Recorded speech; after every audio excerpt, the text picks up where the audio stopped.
you won 2 Grammys. Yeah. Now that was a huge event for any artist. Yeah.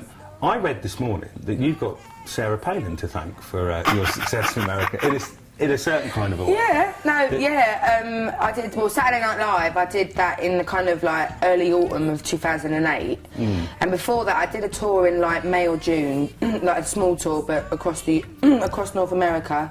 And then the show that really broke me was Saturday Night Live, and the week I was doing it was Josh Brolin was hosting, which I was really excited about because I love the Goonies and of course Our Country for Old Men. And then Sarah Palin, everyone was going, oh yeah, Sarah Palin's on next week, and Coldplay with a musical guest. And then something in the campaign changed and she came in. But I heard that Tina Fey was going to be on the show, so when I saw Sarah Palin I was going, Tina! No. No one looked back, of course, just walked off with her million security. But yeah, she ended up being on it, and then kind of word spread like wildfire, and then... Because that was like the highest rating for years, wasn't it? So. Yeah, it was amazing. And that was also the night I met Rick Rubin, who ended up producing quite a bit of the record, so... This is going like a dream, because I was just about to mention it. and Paul Epworth as well, the 2 main producers of this record.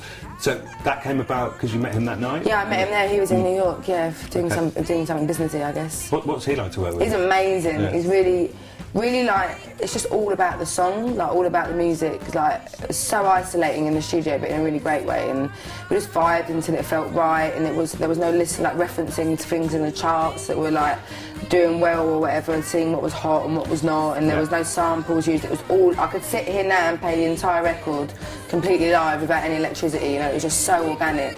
And it was just a complete honour to be given that opportunity. So they weren't saying, no, we got this one that sounds like Lady Gaga. No, and the band were insane. It all played on like Voodoo and Miseducation of Lauryn Hill, and I was sitting there like, yeah, remember that, yeah.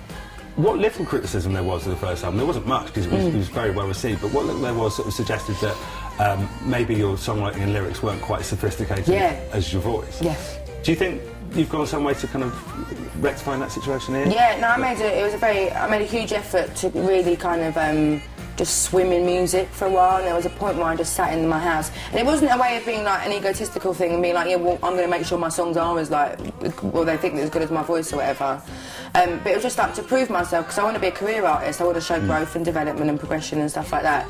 So I literally just sat in my house for like 3 weeks and didn't really leave, apart from just take the dog for a walk. And just listen to loads of music and like catalogues of music, listen to loads of hip hop, loads of country, loads of pop, loads of stuff I like already, stuff I don't even like, and just trying to kind of understand what it is about that song that moves me, or where it peaks, why I think it peaks and stuff like that. And just kind of studying it all. And I feel like I don't think like, this record's perfect or nothing, but I feel like the songs are a massive step up from the last record, and that might also be because the last record was mainly all me, written all by me playing it, you know, piano, guitar, whatever, like stripped back, whereas this one they're much bigger productions, which is because I did a lot of co-writes more on this record than on the last record, because I only know 4 chords. So 21 would have been like 19.1 kind of thing. Do you know what I mean? We all sounded the same, so I only know the same chords. So by getting other people's opinions and creative bits and bobs in everywhere, I think it's really helped me develop as a writer and as an and as a singer. Okay, well I'm looking forward to 24. Which... Be 48 actually, the next one. No, I'm joking. Depends how this one does, doesn't it? Yeah, totally. All right, well thanks very much for your time. Thank you. Really good, and good luck with the record and everything. Thank you very much. See you around.